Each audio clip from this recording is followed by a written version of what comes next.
kita akan membahas Kejadian pasal 30 ayat 25 sampai dengan ayat 42, kemudian disambung dengan pasal 31, 32, dan 33. Tetapi memang temanya ini sangat luas, jadi bukan sekedar kisah tentang Yakub yang meninggalkan Laban menuju ke Kanaan dan Rahel istrinya mencuri dewa-dewa. Bukan hanya itu yang kita bahas, tapi tema ini yang kita tonjolkan karena bagian yang lain dari tema-tema yang kita bahas, pasal-pasal yang kita bahas ini biasanya hanya bersifat narasi kronologis, sementara ada beberapa pembahasan yang memerlukan stressing lebih kuat, yaitu tentang Rahel yang mencuri dewa-dewa ayahnya. Ini karena sering perikop yang disalahpahami, dan salah satu kesalahpahaman itu disebabkan karena kita mengukur zaman Alkitab yang ribuan tahun yang lalu dengan situasi budaya bahasa sekarang. Nah, oleh karena itu sering kali selalu saya peringatkan, ketika kita membahas Alkitab atau naskah kuno manapun, itu kita harus menyeberangi jarak, ruang, dan waktu. Karena pola kemasyarakatan budaya itu mempengaruhi cara pandang kita dalam melihat tokoh-tokoh Alkitab. Nah, saudara-saudara, di dalam Kejadian pasal 30 ya, pasal 30 khususnya ayat 25 sampai dengan ayat 43 itu yang menceritakan tentang Yakub yang diberikan kemakmuran material. Setelah 14 tahun dia tinggal bersama Laban, plus 6 tahun dia bekerja. Jadi 14 tahun itu digambarkan untuk mendapatkan Lea dan Rahel, sedangkan 6 tahun itu benar-benar dia terikat hubungan perdata dengan mertuanya, dan dia menggembalakan dari ternak-ternak atau kambing-kambing domba dari ayah mertuanya itu. Jadi di dalam bagian ini jelas sekali bahwa setelah 14 tahun bekerja dengan Laban, Yakub ingin kembali ke Kanaan beserta dengan keluarganya. Tentu 14 plus 6 tahun ketika dia bekerja itu. Tetapi sadar bahwa Yakub itu diberkati oleh Tuhan, Laban mau menahannya. Bahkan untuk dia ingin bahwa Yakub yang mungkin bisa dipandang sebagai sumber dari penghasilannya karena dia seorang pekerja yang keras, maka Laban rela menantunya itu menentukan syarat-syaratnya sendiri. Lalu usul Yakub kepada Laban, ini dalam konteks itu sebenarnya bagi hasil peternakan sebetulnya itu ya. Semua kambing yang berbulu putih dan bintik-bintik putih untuk Laban, kira-kira seperti itu, dan yang berbulu hitam serta belang-belang menjadi upah bagi Yakub. Laban pun setuju. Setelah kambing bagian Yakub yang berwarna hitam dan belang-belang dipisahkan, Laban menentukan jarak 3 hari perjalanan untuk memisahkan antara ternak-ternak yang menjadi bagiannya dia dan sisanya yang diupahkannya kepada Yakub. Kejadian pasal 31-38. Lalu Yakub melakukan semacam rekadaya. Jadi bagaimana cara dia mendapatkan kambing gembalaannya lebih banyak dan lebih berkembang ya dalam peternakan itu. Maka kambing-kambing gembalaan yang hitam dan belang-belang dengan mengambil dahan hijau dari pohon hawar, badam, dan berangan. 3 jenis pohon itu dikupasnya dahan-dahannya lalu hingga belang-belang keputihan warnanya. Lalu meletakkannya dalam palungan ternaknya. Hasilnya kambing-kambing ternak-ternak yang menjadi birahi karena itu, maka semakin berkembang biak sehingga apa yang menjadi bagian yang berikan sebagai upah kepada Yakub itu jauh lebih banyak yang menyebabkan Yakub lebih kaya, ya. Kemudian kita mungkin bertanya untuk pohon ini ya, apa pohon hawar itu apa sebetulnya? Mencari padanannya memang agak sulit, kita mesti melihat kamus ya. Yang disebut pohon hawar itu di dalam bahasa aslinya bahasa Ibrani itu lipneh. Jadi makal lipneh lah itu adalah makol itu adalah dahan dari hawar. Nah, lipneh itu bahasa Latinnya apa? Biasanya kalau mencari padanan itu biasanya kalau nama-nama tumbuh-tumbuhan itu pakai bahasa Latin. Saya belum mengecek di sana ya. Tapi lipneh itu diterjemahkan hawar oleh Lai, ya. Kemudian lus itu sebetulnya bahasa Ibrani untuk buah almond, ya, pohon badam itu pohon almond. Kemudian yang ketiga ermon itu kira-kira diterjemahkan berangan.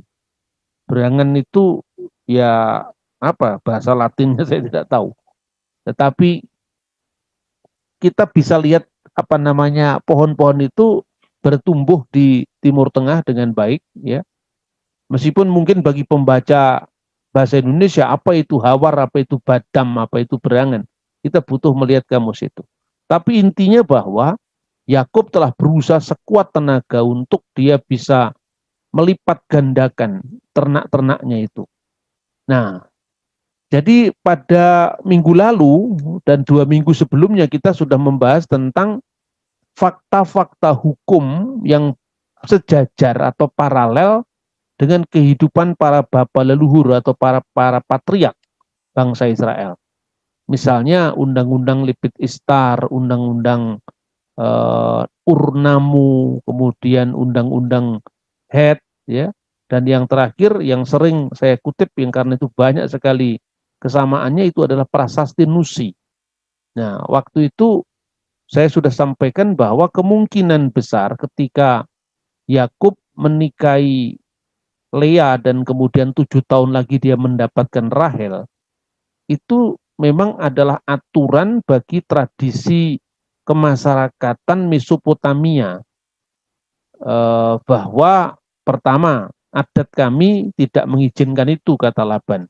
Kalau dia langsung mengambil adiknya Rahel, maka Lea diberikan dulu 7 tahun baru Rahel. Setelah itu Yakub masih bekerja 6 tahun lagi sehingga totalnya semua 20 tahun.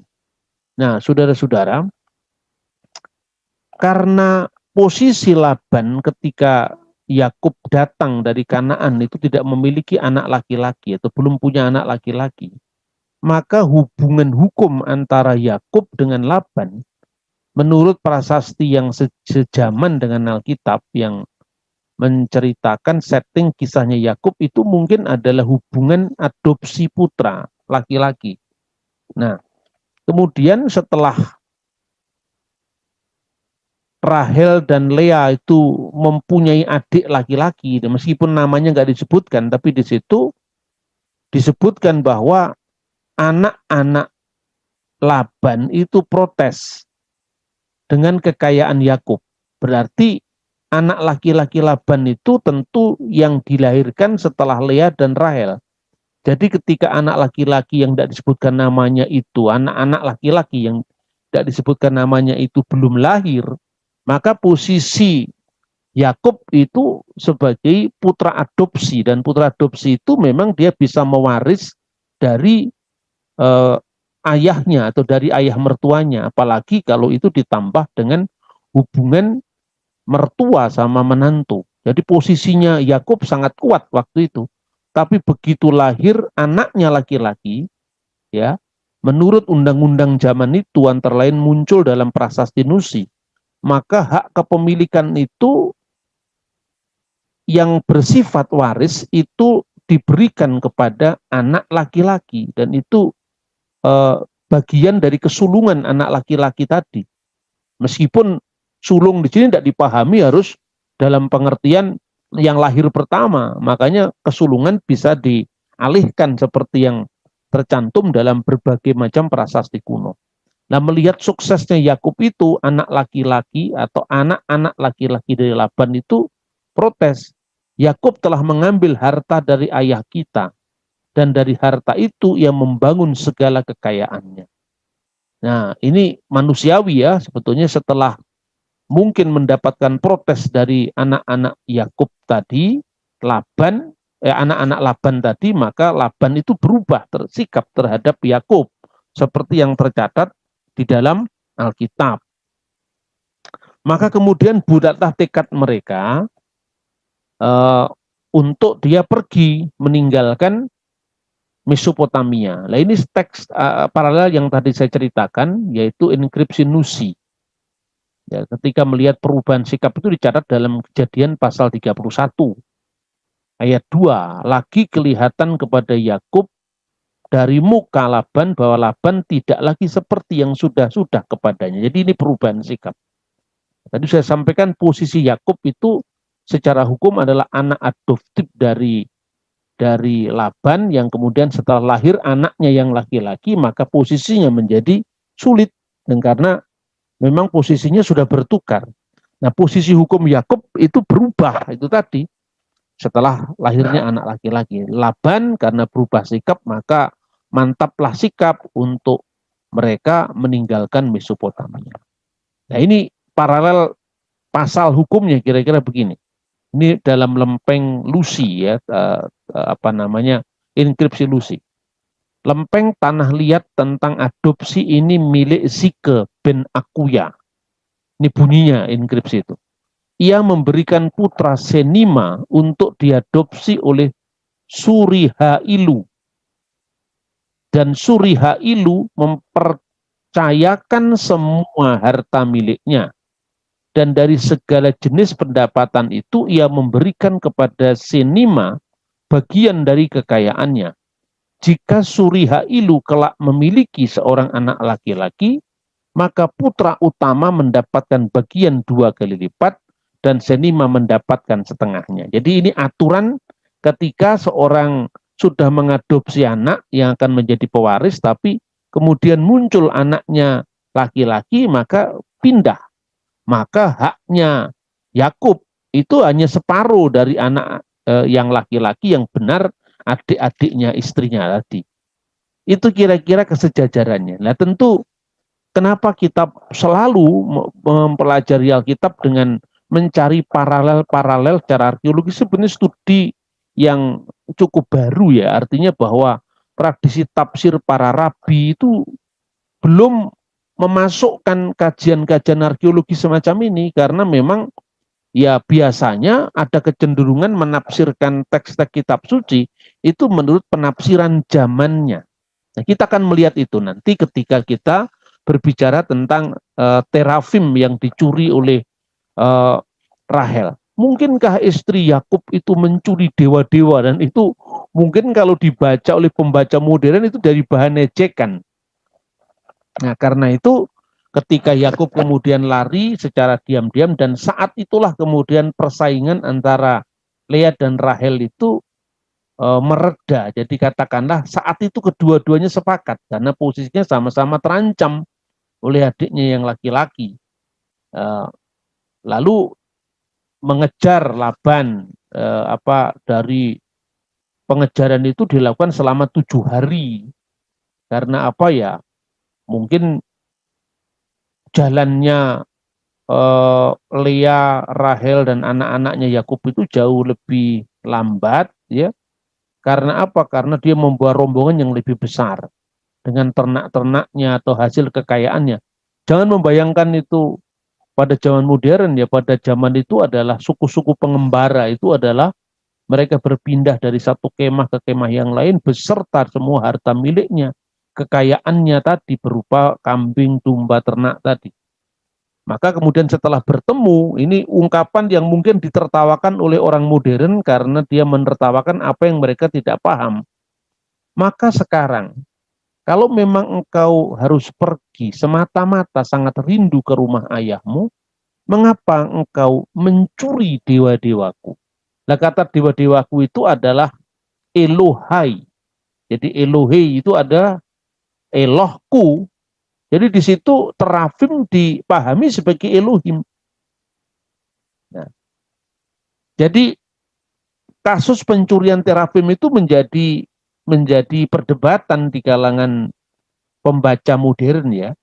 Ketika Laban pergi, waktu itu kan dia sedang menggunting domba-dombanya, bulu domba-domba dari piaraannya itu, Rachel mencuri terafim ayahnya. Kata terafim itu munculnya apakah itu bahasa Ibrani atau bahasa Aram atau bahasa Het itu masih menjadi perdebatan. Tetapi intinya terafim itu adalah patung-patung kecil atau arta-arta kecil yang itu sangat lazim di masyarakat kuno. Nah, kita akan lihat, berarti kan keluarga bapak-bapak bangsa itu belum terlepas dari berhala. Itu cara pembacaan orang modern. Dia hanya melihat satu aspek. Apa terafim itu sebetulnya apa? Mengetahui Yakub dan keluarganya lari menyeberangi sungai Efrat menuju pegunungan Gilead. Laban mengejarnya, namun dalam perjalanan 7 hari menemui Yakub di Gilead. Allah berpesan kepadanya. Jadi dalam konflik apapun, ternyata kalau kita membaca narasi kitab suci itu, Allah selalu campur tangan. Jadi misalnya, ketika keluarga Abraham mengambil Hagar atas usul Sarah, karena untuk menutupi aib kemandulan Sarah dan Abraham setuju, Abraham lebih mendengar suara istrinya ketimbang suara Tuhan. Tuhan membiarkan pilihan itu.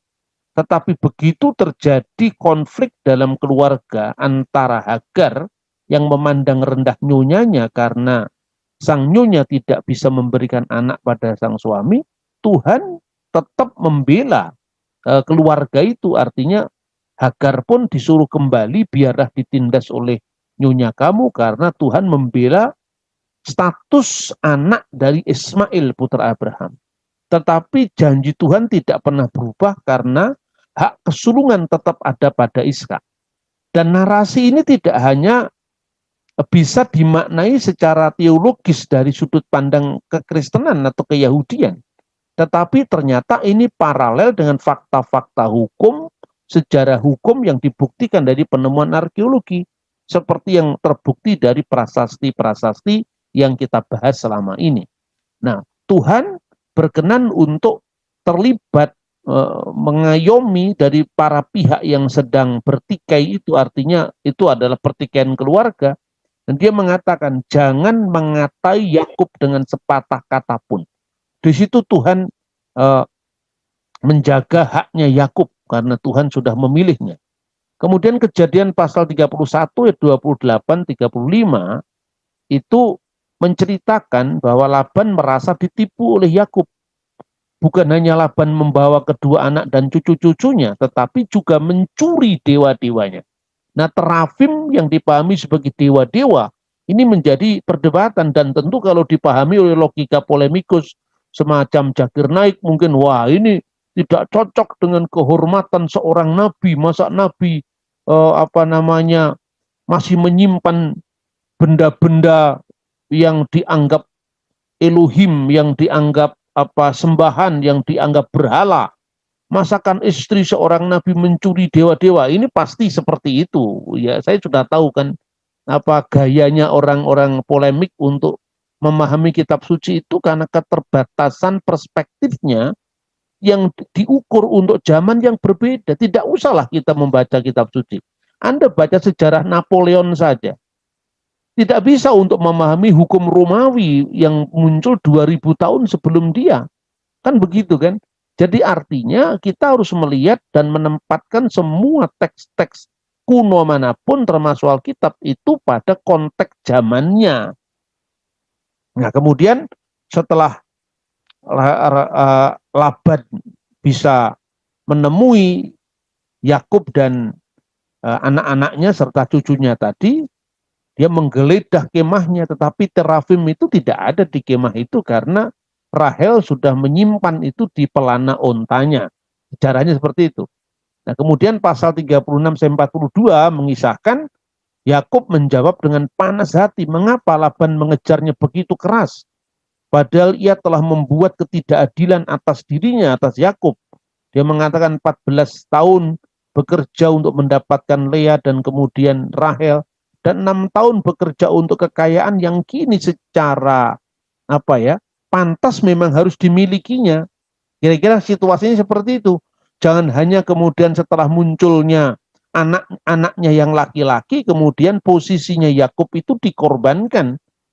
Ya kan memang di dalam hukum Timur Tengah kuno itu faktanya seperti itu. Jadi hak-hak manusia yang masih dikorbankan karena wanita yang dipandang rendah, karena tidak bisa punya anak, itu kan masih kuat sekali, dan secara step by step Tuhan membimbing mereka dan menyampaikannya kepada penyempurnaannya nanti. Makanya kemudian nanti pada zaman Musa perkawinan kakak beradik kan dilarang. Jadi artinya konteksnya kitab Kejadian ketika bicara tentang bapak-bapak leluhur itu konteks narasi, tidak bisa dijadikan pedoman atau langsung diterapkan, karena memang itu zamannya berubah dan Tuhan pun membarui semua lawatannya kepada umatnya. Maka di zaman Musa nanti dilarang yang namanya perkawinan kakak beradik itu. Nah, bidamannya Kristus sebagai puncak dari penggenapan semua janji-janji ilahi itu, maka perkawinan monogami yang kemudian dijadikan pola. Jadi jangan kemudian orang Kristen memilih, saya tak jadi Yakub saja karena enak bisa dapat kakaknya kemudian adiknya. Tidak bisa seperti itu, karena zaman itu memang berlaku pada masa ketika narasi itu dicatat. Ketika zamannya berubah, ya kita melihat bagaimana aturan hukum yang berlaku bagi umat Tuhan. Kira-kira seperti itu, saudara-saudara. Kemudian apakah makna terafim? Nah, ini yang mencoba kita bahas ya. Yang pertama, ada alasan teologis. Dan yang kedua, ada alasan yuridis. Jadi itu tidak semata-mata benda-benda yang bersifat keagamaan, tapi dia memiliki makna hukum juga. Maka kira-kira seperti ini. Saya akan melihat dulu catatan-catatan kuno ya, seperti misalnya Yahudi sekarang. Flavius Josephus. Dia seorang sejarawan Yahudi yang menulis kira-kira tahun 90-an dalam buku pertama, chapter 19. Menurut dia tujuan Rahel mencuri terafim ayahnya itu agar suatu ketika kalau Laban marah karena seluruh keluarganya dibawa serta oleh Yakub, Rahel mendapatkan pengampunan dari murka ayahnya. Itu tafsiran Josephus abad pertama. Lalu pada abad ke-11, Rabi Rasi atau Solomon ben Yitzhak, itu rabi yang otoritatif sekali bagi Yudaisme modern, dan saya sering mengutip buku ini, tafsiran semacam ini, untuk supaya kita tidak silau dengan pandangan-pandangan Yudaisme modern, karena orang Indonesia biasanya kalau bahasanya sudah Ibrani itu dianggap sejaman dengan Alkitab, padahal itu Ibrani abad ke-11. Tindakan Rahel mencuri terafim, katanya Rasi, ayahnya. Jadi tindakan Rahel mencuri terafim ayahnya itu adalah demi misi monoteis, menjauhkan Laban dari tindakan penyembahan berhala. Perhatikan, teks ini kan sebetulnya tafsiran yang sudah memahami kehidupan bapak-bapak leluhur atau para patriark yang munculnya tahun 1900 sebelum Masehi, itu kira-kira zamannya Yakub itu, atau abad 19 sebelum Masehi, dengan suasana zaman dari abad 11 setelah Masehi. Ketika monoteisme sudah menjadi tema yang sifatnya semacam sistematik teologis yang tersusun rapi, nanti abad ke-13 muncul lagi 13 pengakuan iman orang Yahudi. Tidaklah seperti itu.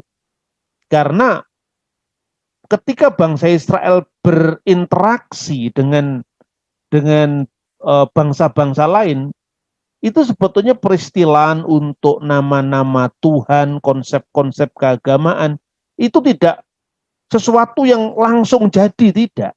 Seperti contohnya, ketika seperti nyanyian gereja modern, Allah mana yang seperti Allah kita? Memang Allah itu jumlahnya berapa? Kan cuma satu.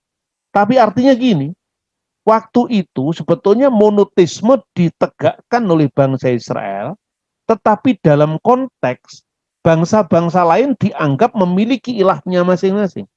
Jadi dalam konteks ini sebetulnya masih apa ya, belum tegas menegasikan adanya ilah-ilah lain kecuali Allah yang satu.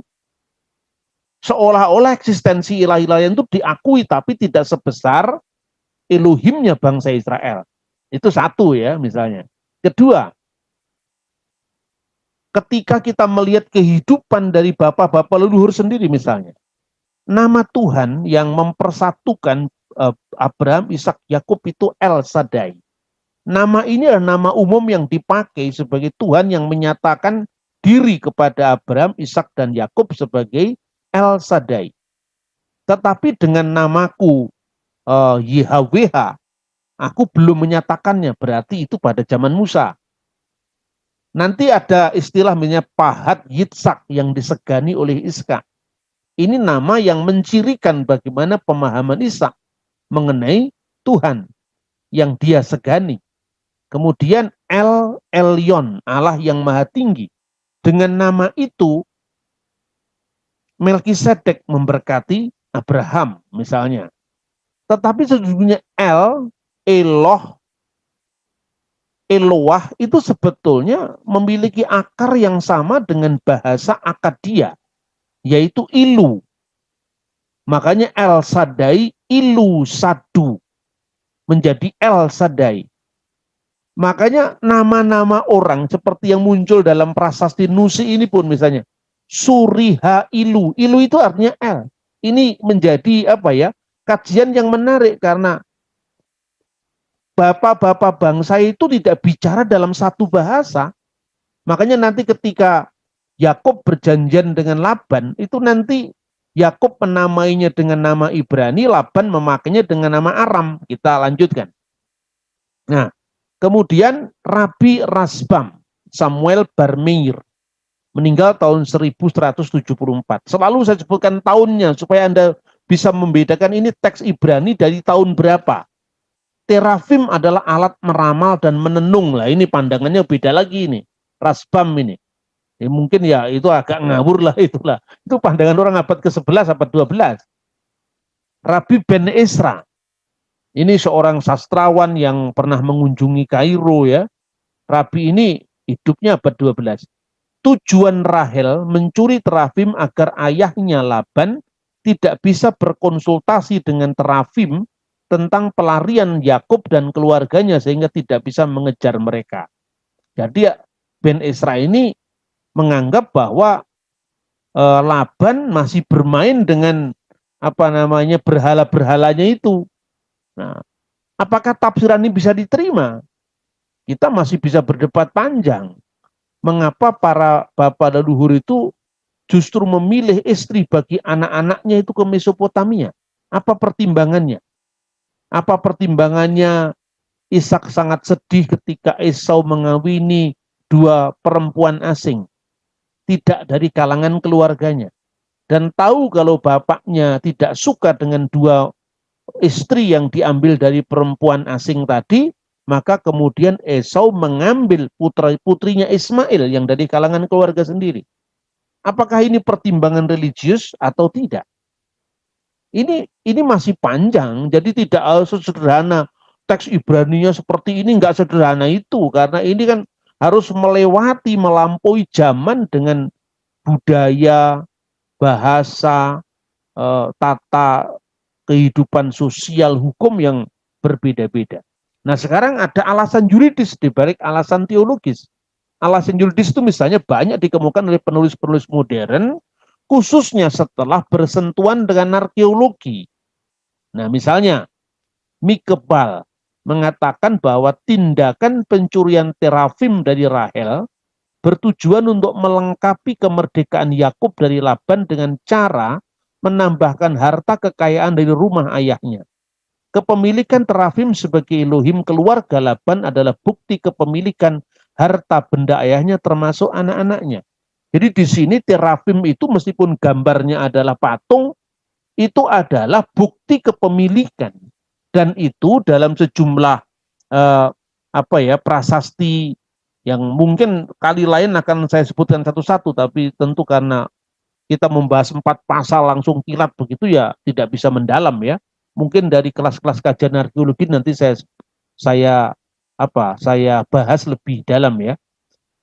Tarafim itu juga bisa menjadi alat bukti sidang di pengadilan ketika orang konflik tanah, konflik kepemilikan warisan, itu bisa.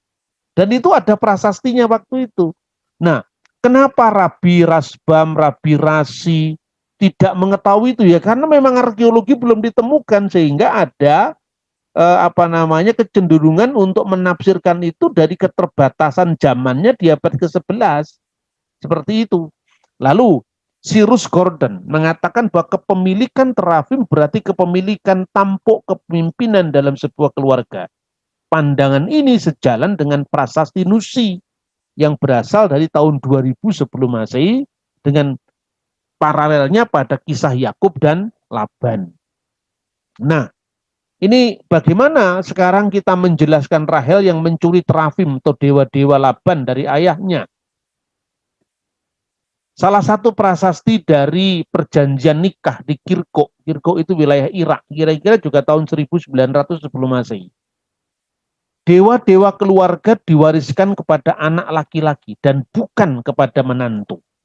Nah ini bisa menjelaskan kenapa Rahel dengan sekuat tenaganya dengan segala macam cara, dia tidak ingin terafimnya itu jatuh ke adiknya yang laki-laki. Karena posisinya kalau kita melihat Alkitab posisinya Yakub itu adalah sebagai menantu, maka dengan dia mengambil terafimnya ada pada dia, kalau suatu saat terjadi konflik di pengadilan, dia bisa menunjukkan terafimnya ada pada saya kalau ayahnya mati.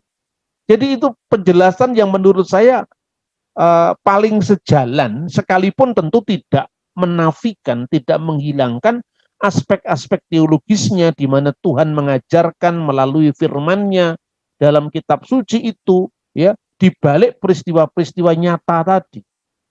Ya.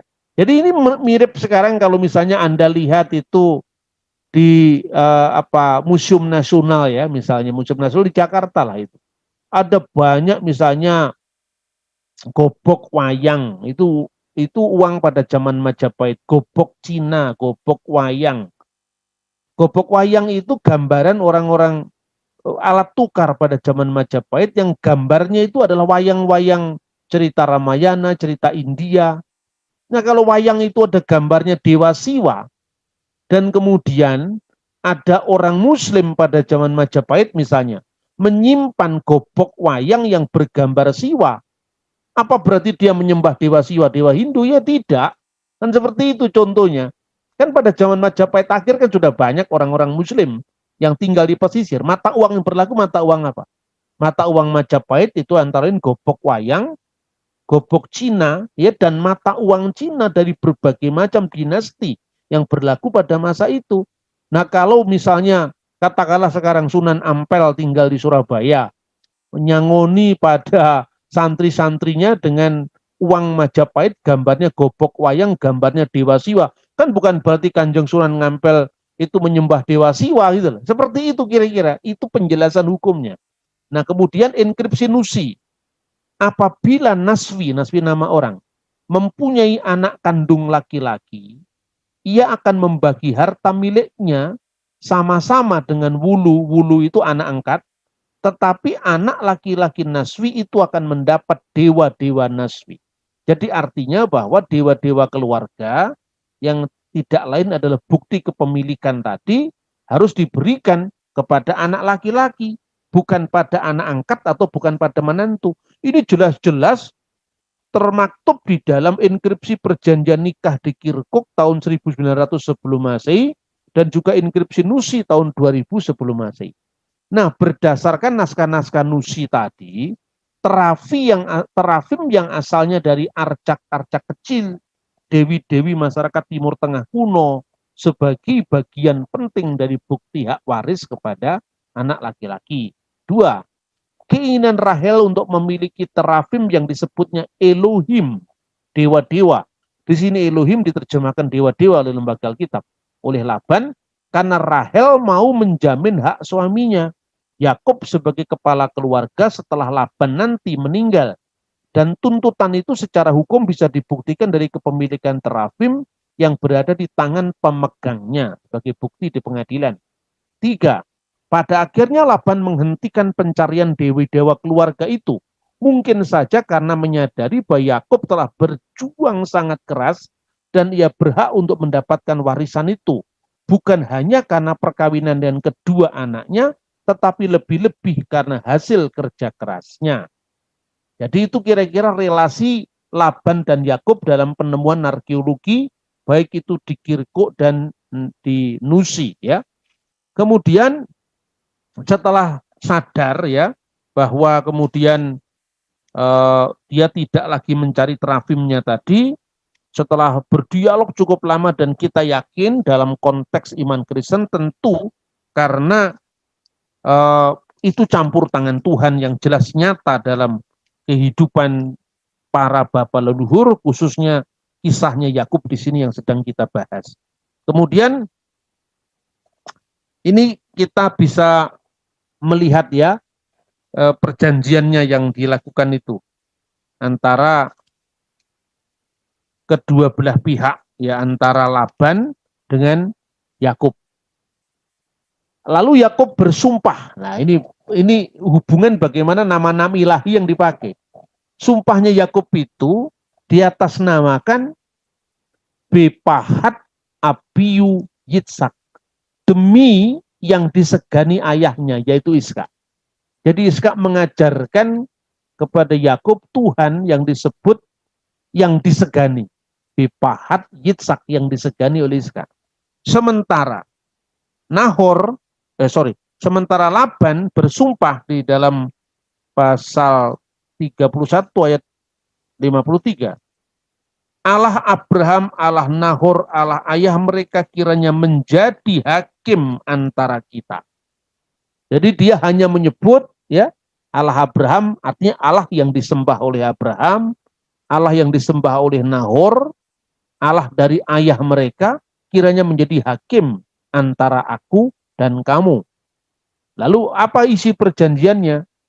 Tuhan kiranya menjadikan aku dan engkau apabila kita berjauhan.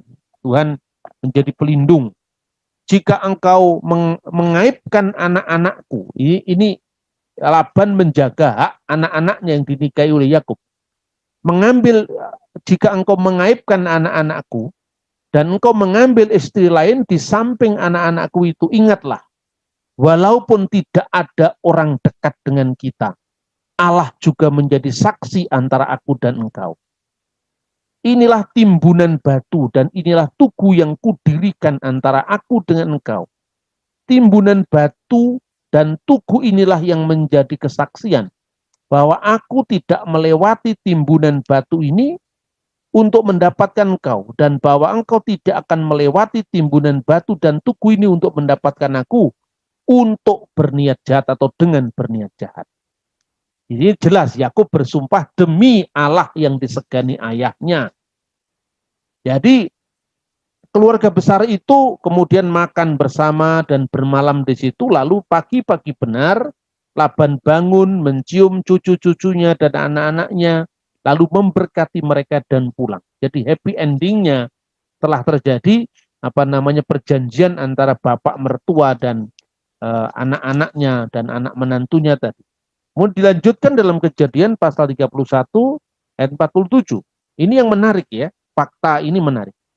Laban menamai timbunan batu itu Yagar Sahaduta. Ini ternyata bahasa Aramaik. Yagar itu artinya hajar bahasa Arab, batu. Sahaduta itu artinya kesaksian, sahadat.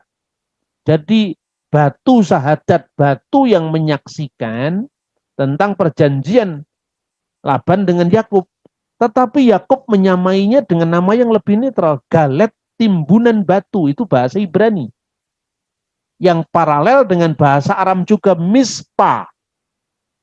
Hamispa, Asher, Amar, Yiseb, Adonai, beni beniha, ya, juga timbunan, juga Mispa, sebab katanya Tuhan kiranya menjaga aku dan engkau apabila berjauhan dan seterusnya. Fakta ini membuktikan bahwa sejak hijrahnya Abraham, jadi kira-kira kan Abraham, Ishak, Yakub 3 generasi lah, antara keluarga Laban yang di Mesopotamia, ya, ketika kemudian Hagar pergi dari Ur Kasdim, dari Ur kemudian ke Haran dan kemudian ke Kanaan.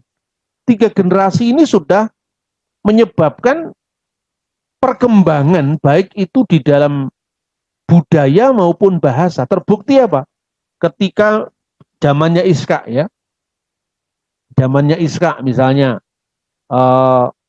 dia di Abraham tahu kalau anaknya belum punya istri, sepeninggal Sarah, dia ingin anaknya harus menikah dengan orang dari lingkungan keluarganya sendiri di wilayah Mesopotamia. Maka ketika Ribka hadir, Ribka memakai telekung, dia memakai kerudung. Ini disaksikan oleh Undang-Undang Hammurabi yang eh, datang kemudian setelah Abraham, atau Undang-Undang Ur, bahwa pemakaian telekung atau kerudung itu adalah pakaian Mesopotamia. Dan ungkapan menurut adat kami, atau itu tidak lazim terjadi ketika Yakub protes karena kenapa dia mendapatkan Lea tidak mendapatkan Rahel. Ungkapan Laban itu sudah zamannya Yakub, ya, zamannya cucunya. Itu tidak lazim di sini, artinya adatnya Laban bisa dibedakan dengan adatnya Yakub di Kanaan. Yang ketiga, Laban menamai dengan bahasa Aram, Yagar Sehaduta. Sementara Yakub menamai sudah memakai bahasa Ibrani. Berarti apa? Antara Kanaan dan Mesopotamia, antara Ibrani dan Aramaik. Disinilah yang orang-orang ahli-ahli di dalam kajian Timur Tengah menyebutnya sebagai Old Aramaik pada zaman Abraham. Kemudian nanti pada masa kerajaan Israel, ya, itu Ibrani menjadi lebih menonjol ketimbang bahasa Aram. Nanti setelah bangsa Israel pecah kira-kira tahun 950 sebelum Masehi, pasca kerajaan Salomo, itu antara Yerobeam dan setelah zamannya zamannya Salomo itu, maka kemudian bahasa Aram setelah zaman pembuangan lebih menonjol dari bahasa Ibrani. Dan seterusnya itu berkembang. Jadi ini dinamika dalam perkembangan, ya, sejarah, budaya, tidak bisa main pukul rata seperti Anda menafsir Al-Quran, nggak bisa, karena Al-Quran itu muncul dari satu zaman. Maka tidak lebih kompleks daripada pembahasan Alkitab yang muncul dari zaman yang berbeda-beda. Dan itu selalu dijelaskan ketika Alkitab menyebutkan frasa-frasa yang ditekankannya. Jadi saya hanya membahas itu, misalnya ada teks Ibrani, sejauh kalau itu relevan dengan pembahasan kita, misalnya nama-nama tempat, nama-nama ilahi, kaitan hukum kuno dengan istilah-istilah Alkitab, itu selalu saya sampaikan. Misalnya kata Bechor, anak sulung, karena kalau kita menafsirkan itu dalam konteks bahasa Inggris tentu akan berbeda nanti maknanya. Nah, lalu bagaimana ketika kemudian sudah selesai dia melakukan rekonsiliasi dengan mertuanya, selesai satu. Sekarang muncul masalah berikut. Masalah berikut itu apa? Masalah berikut ini adalah bagaimana dia harus menghadapi menghadapi Esau. Jadi kan kita kilas balik dulu. Yakub sampai ke Mesopotamia dengan petualangannya yang panjang itu karena apa? Sebetulnya kan karena dia takut sama ancaman Esau, karena Yakub itu dianggap Esau sudah menipu dia 2 kali, kan begitu kan? Pertama karena hak kesulungannya itu yang ditukar dengan kacang merah itu. Kedua, Ribka yang merekayasa agar Ishak memberkati Yakub, padahal yang mau diberkati adalah Esau. Nah, itu sudah kita bahas sebelumnya ya. Karena itu, maka Ribka naluri keibuan tahu sifat anak-anaknya, maka kemudian Yakub dikirim ke Mesopotamia. Alasan yang diberikan kepada Ishak karena dia tidak ingin anaknya itu menikah sama wanita asing yang tidak berasal dari lingkungan keluarganya, seperti itu. Nah, memahami alasan yang sangat masuk akal itu diizinkan. Nah, ketika Ishak sudah sukses dengan harta miliknya yang banyak itu, kemudian dia ingin kembali ke rumah ayahnya, dan itu pun karena izin Tuhan, maka dia sempat konflik dengan mertuanya Laban, dan yang sekarang ini bagaimana cara dia harus menghadapi Esau yang tentu saja masih menyimpan dendam kepadanya. Kira-kira seperti itu. Maka pasal 32, sekarang kita masuk di dalam pasal 32. Yakub melanjutkan perjalanannya. Jadi setelah Laban pamit ya memberkati anak-anaknya, Yakub melanjutkan perjalanannya, lalu bertemulah malaikat-malaikat Allah dengan dia. Ketika Yakub melihat malaikat-malaikat Allah itu, berkatalah ia, ini bala tentara Allah. Sebab itu dinamainya lah tempat itu Mahanaim. Teks ini ditonjolkan karena apa? Karena ini membuka kisah-kisah yang akan kita baca selanjutnya. Nah, maka ini biasanya tempat itu dinamakan ini itu kan berkaitan dengan peristiwa. Inilah yang disebut kisah sebab atau etiologi di dalam bahasa modernnya itu kisah sebab, etiologi.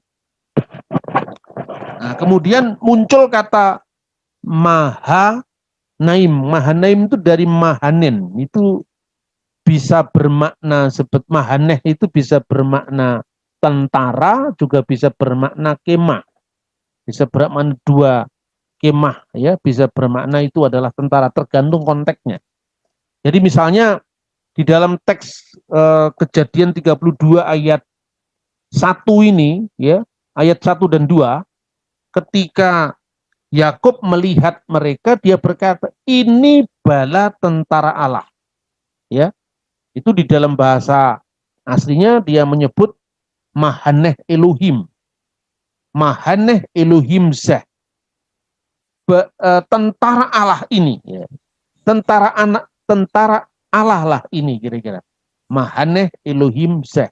Karena itu, wajikra dia menyebut Sem Hamakom Hahu, makom itu atau tempat itu Mahanaim, ya, teks Ibrani Mahanaim, ya, bisa bermakna karena ungkapan Yakub yang mengatakan Mahaneh Elohim Zeh tadi, inilah bala tentara Allah.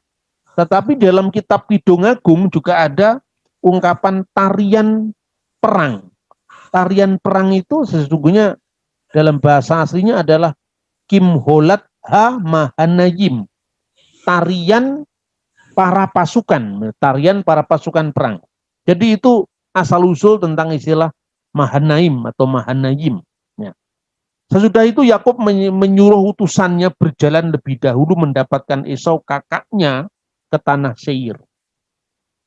Kemudian Esau mengirimkan persembahannya kepada kakaknya, itu luar biasa itu. Yakub kepada kakaknya, dan dia sangat merendah. Dia mengatakan bahwa Yakub itu adalah hambanya Esau. Dirinya itu hambanya Esau. Dan dia menyebut Esau sebagai Adoni, tuanku. Ini sikap merendahkan, kerendahan hati yang luar biasa. Bahkan dia bersujud 7 kali. Ketika ditanya untuk apa semuanya itu, semata-mata untuk mendapatkan belas kasih-Mu. Itulah yang disampaikan utusannya Yakub untuk menjumpai Esau. Nah, dalam sikap rendah hati itulah Yakub mengirim utusannya tadi. dan mengirim pesan, beginilah kata hambamu Yakub, digunakan kata hambamu untuk mendapatkan belas kasihan dari kakaknya. Ketika utusan itu datang memberitakan bahwa Esau sedang menuju ke arahnya, Yakub sangat ketakutan. Ia membagi pasukannya menjadi dua, sebab pikirnya kalau yang satu nanti dipukul mundur dikalahkan oleh kakaknya Esau, dia masih memiliki yang satunya lagi. Jadi Yakub itu memang cerdik sekali orangnya. Nah, dalam kondisi takut, Yakub berdoa kepada Allah untuk mengingat janjinya. Allah yang menyuruhnya pulang ke negerinya. Ia bersyukur karena dahulu ia pergi ke Mesopotamia hanya dengan bermodal tongkat katanya. Tapi kini sudah kaya raya. Karena itu Yakub mohon agar dibebaskan dari kakaknya yang hendak membunuh dia. Itu disebutkan dalam Kejadian pasal 8 sampai ayat 12. Pasal 32 ayat 8 sampai ayat 13. Lalu Yakub menyiapkan persembahan itu untuk Esau. 200 kambing betina, 20 kambing jantan, 200 kambing betina, 20 kambing jantan, 20 domba jantan, 30 onta sedang menyusui dan anak-anaknya onta itu, 40 lembu betina dan 10 lembu jantan, 20 keledai betina dan 10 keledai jantan. Semua persembahan diantarkan lebih dahulu oleh utusannya. Yakub bermalam di tempat itu, di situ. Nah, sekarang pertanyaannya, setelah Yakub menunggu dalam kondisi cemas, ketakutan, dia ingin menenangkan dirinya, mendamaikan dirinya, kita melihat ada teopani, penampakan ilahi. Dan itulah yang dikisahkan ini juga memasuki salah paham lagi. Ini kalau jadi judul baru juga menarik. Bagaimana Yakub itu kok bergumul atau bergulat dengan Allah? Nah, itu tidak masuk akal. Itu memang banyak orang ngomong tidak masuk akal itu karena tidak masuk di akalnya dia sebetulnya. Kadang-kadang dalam tulisan-tulisan polemik itu tidak fair. Ini kalau di Islam bisa dibandingkan dengan ayat-ayat mutasyabihat. Jadi bukan berarti Gusti Allah itu gelut temenan karo Yakub, itu bukan begitu. Nah, maknanya harus kita lihat ya. Pertama, sekarang apa sih maknanya? Karena engkau telah bergumul melawan Allah dan manusia dan engkau menang. Apa maknanya ini? Teks ini. Tidak bisa kita memahami hanya dari sudut pandang bahasa saja, tidak bisa, tapi juga harus dari sudut pandang teologi, dari sudut pandang sejarah, budaya, ya. Dan kemudian ini berkaitan dengan apa? Engkau telah bergumul melawan Allah dan manusia dan engkau menang, itu berkaitan dengan penggantian nama. Yakub yang berkaitan dengan memegang tumit dan menipu, dua kata itu sama-sama muncul dalam Alkitab, menjadi Israel yang bergumul dengan Allah. Itu maknanya kira-kira seperti itu. Lalu bagaimana kita memahami ini? Yang pertama-tama harus dijelaskan. Ayat-ayat semacam ini bukan berarti Alkitab mendukung teologi mujasimah. Mujasimah itu pandangan bahwa Allah itu memiliki fisik seperti manusia, ya. Nah, bagaimana dengan inkarnasi Yesus? Nah, itu kan inkarnasi, itu kan firman yang turun ke dunia. Sebanding kalau umat Islam mengatakan firman telah turun jadi kitab suci Al-Quran. Kira-kira seperti itu loh. Nah, kadang-kadang orang itu kan dalam nada hujatan mengatakan, kalau Yesus itu Tuhan maka dilahirkan oleh seorang perawan, seorang wanita. Sama-sama kan sebetulnya setiap agama itu kan memiliki bagaimana yang gaib, bagaimana yang transenden itu menjadi terpahami, teralami kan begitu. Kalau dalam Hindu ada yang namanya awatara, di Islam itu ada yang namanya nuzulul Quran, di Kristen ada yang namanya tajasud al-kalimah atau inkarnasi firman. Itu kan harus dipahami dalam konteks teologi agama masing-masing, tidak mengukur agama orang lain dari ukuran kita. Jadi konteksnya pergulatan Yakub dengan Allah dan manusia itu bukan mujasimah yang percaya bahwa Allah itu fisik itu tidak ada lah pandangan primitif seperti itu. Bagaimana caranya katanya? Nah, oke lah kita lihat sekarang ya. Dia bergumul dengan Allah. Itu dipahami dalam banyak ungkapan ya. Yang pertama, Elohim tidak semua diterjemahkan dengan Allah.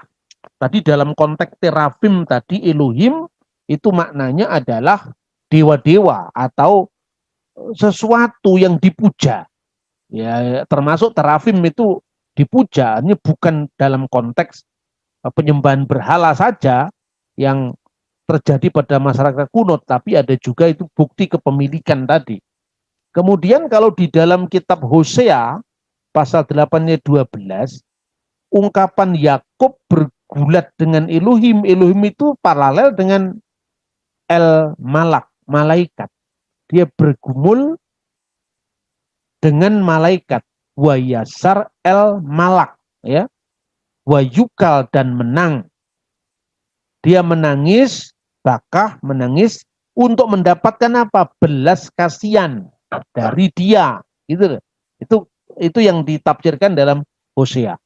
Para rabi pun juga memiliki tafsiran yang berbeda-beda tentang masalah ini. Nah, tapi kita lihat konteksnya dulu sekarang. Peristiwa ini terjadi ketika Yakub berusaha mendamaikan dirinya sendiri, sementara para utusannya menemui Esau. Nah, ketika utusannya datang, Esau sedang bergerak ke arah dia. Dia sangat ketakutan dengan itu. Jadi kita memahami pertama dalam konteks psikologisnya Yakub ketika berada dalam keterancaman itu. Nah, kemudian ketika ia dan keluarganya menyeberang ke sungai Yabok, ya, di Yordan itu, sementara Yakub sedang seorang diri. Saat itulah Yakub mendapatkan pengalaman spiritual yang luar biasa. Jadi frasa Yakub bergumul dengan Allah dan manusia tidak bisa dimaknai secara antropomorfistik. Dalam semua tafsir di sepanjang sejarah Yahudi dan Kristen tidak pernah ada itu. Dengan Allah itu dipandang seolah-olah sebagai fisik yang gelut dengan Yakub, tidak ada ya pandangan seperti itu. Baik itu tafsiran Dead Sea Scroll di Laut Mati, para rabi-rabi Yahudi dari masa rabinik modern itu tidak pernah ada, termasuk Kristen. Bergumul dengan Allah artinya memohon perlindungannya dengan serius. Ini kebanyakan yang orang Kristen memahami seperti itu. Mencoba memahami jalan Allah yang tak terselami. Jadi bergumul melawan Allah artinya bagaimana dia dalam dirinya itu mencoba untuk memahami cara Tuhan bekerja, cara Tuhan membimbing umat yang itu sebetulnya membuat dia kadang-kadang protes, ya, setiap manusia tidak setuju atau dia menjalaninya dengan setengah hati, tapi lama-lama ketika dia terus dihajar, barang siapa kukasih akan terus kuhajar, kata firman Tuhan. Dalam puncak dia bisa melewati semuanya itu, itulah yang disebut dia bergumul melawan Tuhan dan dia menang. Jadi itu konteksnya seperti itu. Kemudian apa artinya bergumul melawan manusia? Artinya dia bergumul dengan problematik hidup dalam interaksinya dengan sesama. Dalam konteks Yakub adalah mertuanya Laban dan kakaknya Esau. Nah, sekarang satu sudah dilewati dengan Laban. Sekarang masih adalah satu, yaitu Esau. Itu konteksnya seperti itu. Dalam kondisi seperti ini, dalam kondisi psikologis seperti ini, dalam kondisi rohani Yakub yang seperti ini, teopani, penampakan ilahi itu dialaminya. Siapa yang bergumul dengan Yakub? Bukan Allah. Tetapi waje abek is imo at alot hasakar. Dia dan seorang laki-laki, seorang laki-laki bergulat dengan dia sampai fajar menyingsing. Jadi siapa yang bergumul atau bergulat dengan Yakub? Seorang laki-laki. Dan seorang laki-laki itu sudah disebutkan namanya, ya. Dan dalam bahasa Ibrani menggunakan kata ganti bentuk dia laki-laki. Makanya kemudian diterjemahkan orang itu dalam beberapa teks. Sebetulnya orang itu artinya ya tadi, manusia itu tadi. Jadi yang ditemui Yakub adalah fisiknya manusia. Nah, bahwa kemudian di dalam Hosea itu dipahami sebagai teopaninya malaikat. Teopaninya Tuhan melalui malaikat atau malaikat dan sebagainya. Itu adalah masalah lain. Karena memang hal seperti itu. Semua kejadian yang dialami itu ujungnya, puncaknya sebetulnya itu pengalaman dengan Tuhan. Misalnya sekarang, ketika para murid Yesus mendapatkan teopani Roh Kudus dalam bentuk lidah-lidah api dalam peristiwa Pentakosta, orang tidak melihat lidah-lidah apinya secara fisik, tetapi itu adalah kehadiran Roh Tuhan dalam hidup mereka. Ketika Kristus dibaptiskan di Sungai Yordan, yang dibaptis itu adalah kemanusiaannya yang datang ke dunia di Sungai Yordan. Kemudian suara Allah dari surga, engkaulah anakku yang kukasihi. Kemudian Roh Kudus dalam bentuk burung merpati, itu tidak berarti tiga itu yang terpisah. Banyak orang memahami Tritunggal itu secara salah. Yang terpisah itu atau yang tampak terpisah itu adalah Trinitas secara ekonominya, penampakannya. Karena apa? Firman menjadi manusia. Ketika menjadi manusia itu, ya digambarkan terpisah. Kan gitu kan? Dengan surga. Kemudian Roh Kudus turun dalam wujud burung merpati. Bukan merpati, itu adalah Roh Kudus. Tapi ketika menyampaikan pengalaman itu mengatakan, saya misalnya memahami bahwa Kristus telah dibaptis oleh Yohanes dan Roh Kudus datang kepadanya. Bukan mengatakan burung merpati datang kepadanya. Ketika orang memahami peristiwa Pentakosta, Roh Tuhan dicurahkan, bukan berarti api dicurahkan. Api itu kan fenomenanya, simbol kehadirannya. Begitu juga ketika teofani Tuhan dalam konteks pergulatan yang kuat dalam kehidupan Yakub, digambarkan yang bergumul adalah orang itu.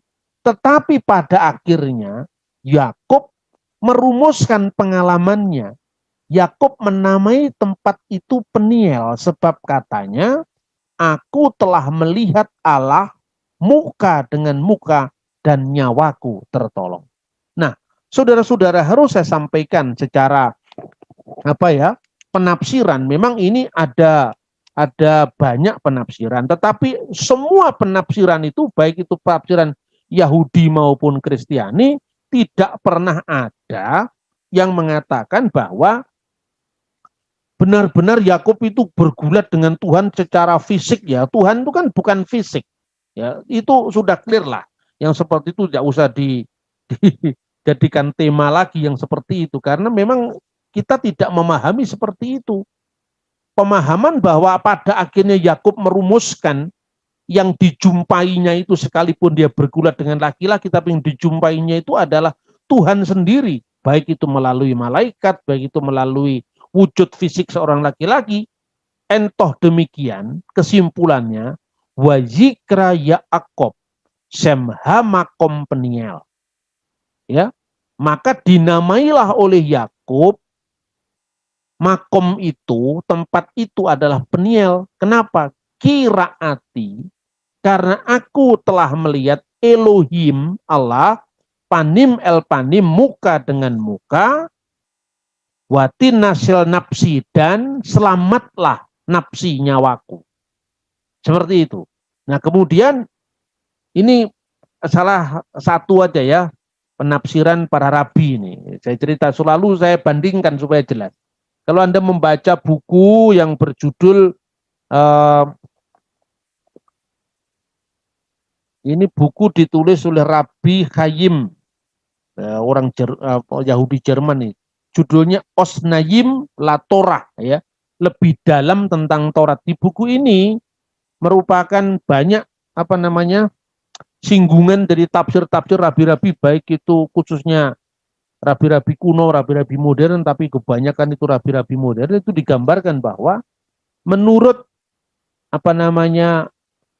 Johar itu salah satu naskah Yahudi yang cukup tebal itu, dan juga Ghazal, itu yang disebut Elohim di situ kan, banyak terjemahan Yahudi selalu mengatakan Elohim itu divine. Jadi sesuatu yang ilahi bergulat dengan Yakub. Itu gambarannya seperti itu. Nah, kemudian Siapa yang bergulat itu? Ini yang menarik. Uh, Tafsiran dari Hasal dan Johar itu yang bergulat adalah malaikatnya Esau. Ini cukup menarik. Mungkin bagi pembaca modern itu aneh. Apa itu malaikat Esau? Untuk Anda bisa membandingkan ya, ini pemikiran orang Yahudi. Anda bisa membaca di dalam Kisah Para Rasul pasal 12 ya. Kisah Rasul pasal 12. Di situ disebutkan ketika Yakobus anak Zebedius itu dibunuh oleh Herodes, tetapi malaikat menyelamatkan Paulus. Lalu Paulus pergi kemana? Ayat 12. Dan setelah berpikir sebentar, pergilah ia ke rumah Maria, ibu Yohanes yang disebut Markus. Di situ banyak orang berkumpul dan berdoa. Jadi Petrus pergi ke rumahnya Markus, ya, ibunya Markus yang namanya Maria, dan keluarga Rasul Markus itu termasuk 70 Rasul Yesus yang pernah mengundurkan diri kemudian balik lagi ke pelayanan. Dia berasal dari orang Yahudi diaspora yang tinggal di Yerusalem, makanya dia punya rumah cukup besar, 2 lantai yang dikenal dengan senakel, kemudian nampung 120 orang. Tempat itu ternyata menjadi tempat berkumpulnya para rasul.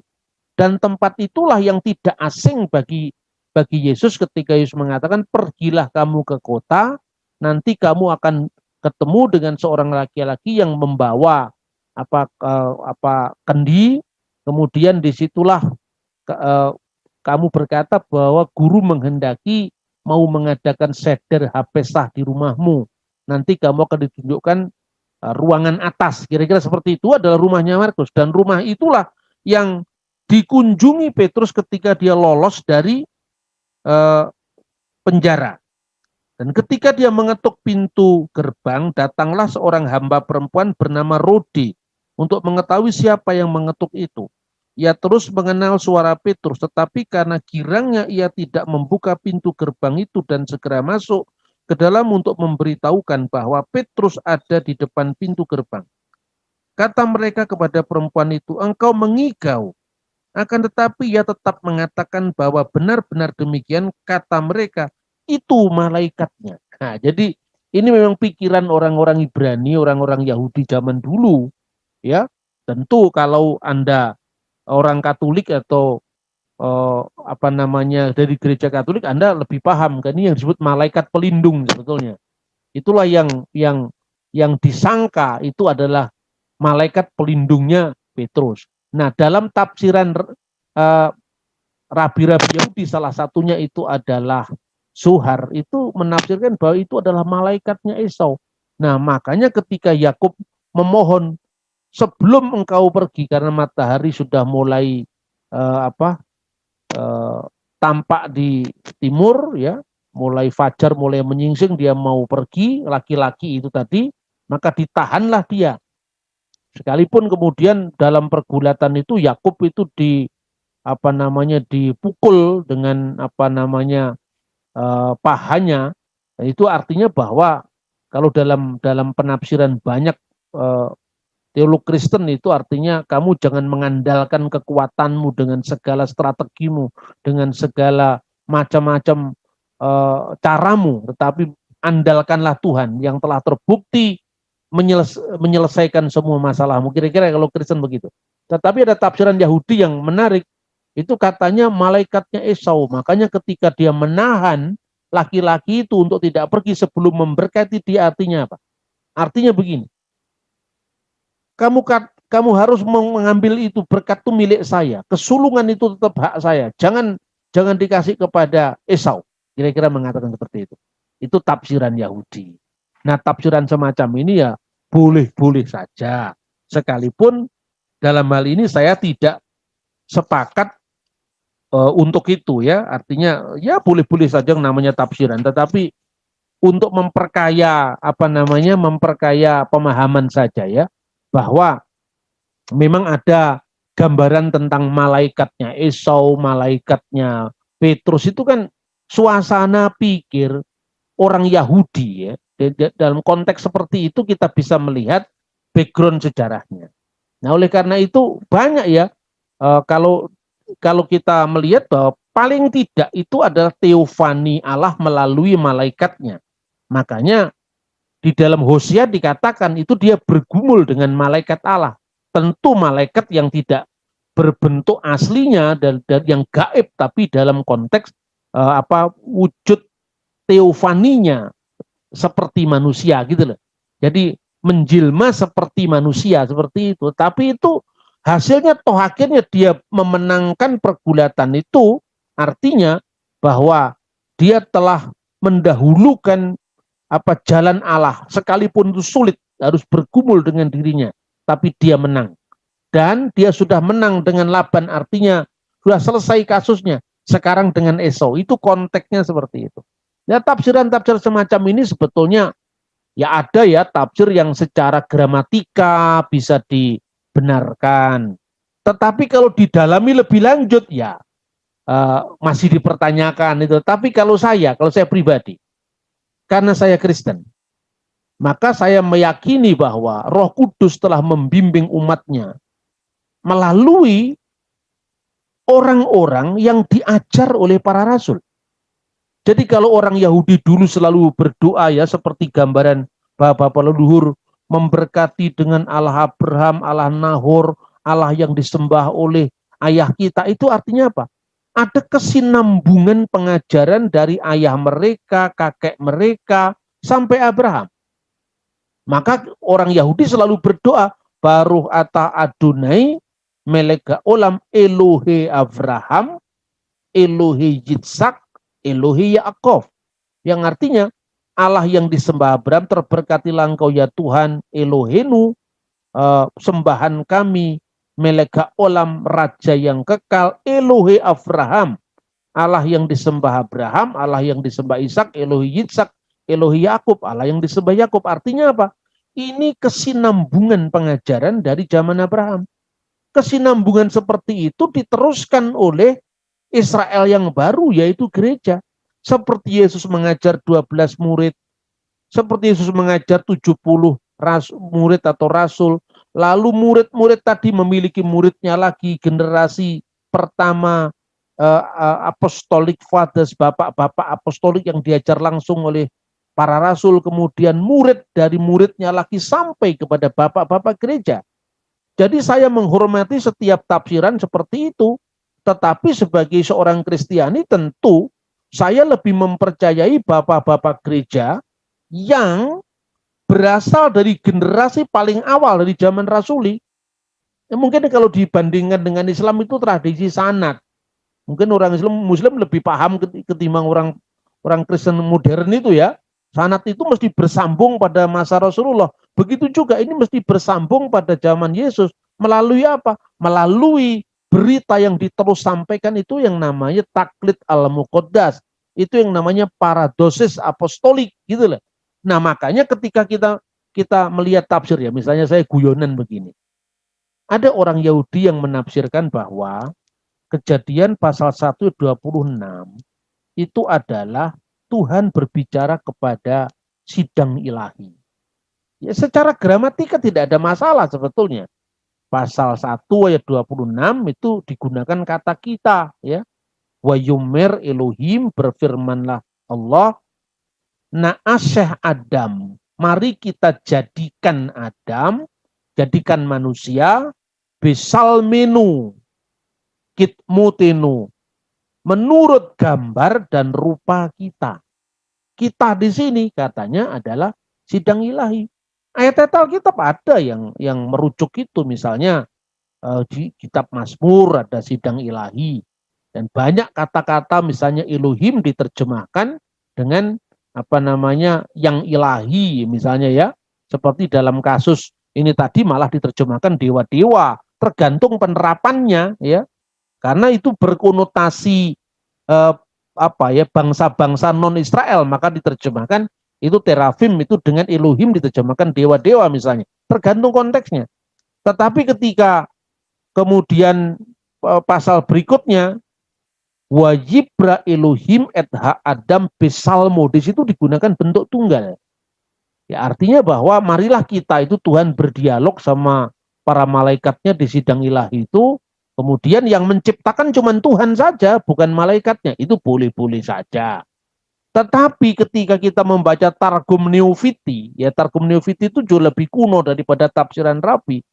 Itu Tuhan berdialog sama memranya, sama firmannya. Nah itu tafsiran yang sesungguhnya lebih dekat dengan tafsiran Kristen. Nah, tapi guyonannya begini sekarang. Kalau itu ditafsirkan sidang ilahi secara gramatika, boleh-boleh saja.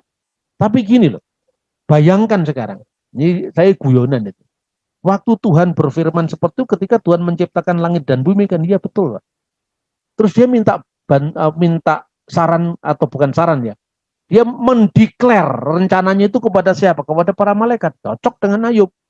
Ketika bumi diciptakan itu bintang-bintang fajar anak-anak Allah bersorak-sorai. Berarti malaikat sudah diciptakan. Nah, sekarang sebelum bumi diciptakan, malaikat nggak diciptakan. Karena malaikat tidak mungkin keluar dari wujud ilahi. Itu kan panteisme. Berarti harus kreasio ex nihilo. Dijadikan dari tidak ada menjadi ada. Oke? Ya, betul. Kalau gitu Tuhan menciptakan malaikat. Ya, Tuhan menciptakan malaikat. Waktu Tuhan menciptakan malaikat, lalu dia dialog dengan siapa? Penciptaan belum ada. Nah, sekarang jangan hanya membatasi penciptaan langit dan bumi sementara sudah ada malaikat dan makhluk-makhluk surgawi. Sebelum munculnya makhluk surgawi, Tuhan berdialog dengan siapa? Oh, enggak ada orang, Pak. Ya Tuhan kesepian. Nah, itu kan problem psikologis manusia.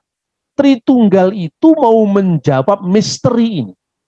Bahwa dia tunggal tanpa kawan tapi tidak pernah merasa kesepian. Karena apa? Di dalam diri Allah, di dalam kenomanya yang adalah Bapa, Putra, dan Roh Kudus, merujuk kepada wujud Allah, firman Allah, roh Allah. Itu sesuatu yang dinamis. Sehingga kalau satunya manusia akan mengalami kesepian. Tetapi sebelum ada ciptaan yang lain-lain ini, Tuhan tidak pernah melakukan problem itu. Karena apa? Di dalam diri Allah itu bukan kesatuan bilangan, bukan wahdaniyat bil adat, bukan kesatuan jumlah, tetapi kesatuan di dalam relasi. Jadi ini tidak terjadi dalam konteks ruang, konteks waktu, tidak ada. Itu adalah beyond semua, baik time maupun space. Nah, dalam konteks seperti inilah, Tritunggal itu ilmu yang tinggi ketika Anda bicara sama orang Jawa. Dalam konteks kebatinan ya, saya biasa mendengar gini ketika saya sudah SMP, saya sudah baca-baca buku kayak gini. Sadurunge jagat gumelar iku ono, sing ono apa? Sebelum langit bumi alam semesta itu ada, yang ada apa? Terus jawabannya, tidak ada apa-apa. Sejauh yang kita lihat tidak ada apa-apa. Kan gitu kan? Maka ketika kamu bicara tentang Tuhan, jangan kamu mengandalkan fisik keterbatasanmu. Karena Tuhan itu digambarkan tapak kuntul nglayang gule ono. Apa yang menjadi bekas burung bango terbang di udara? Tidak ada. Karena apa?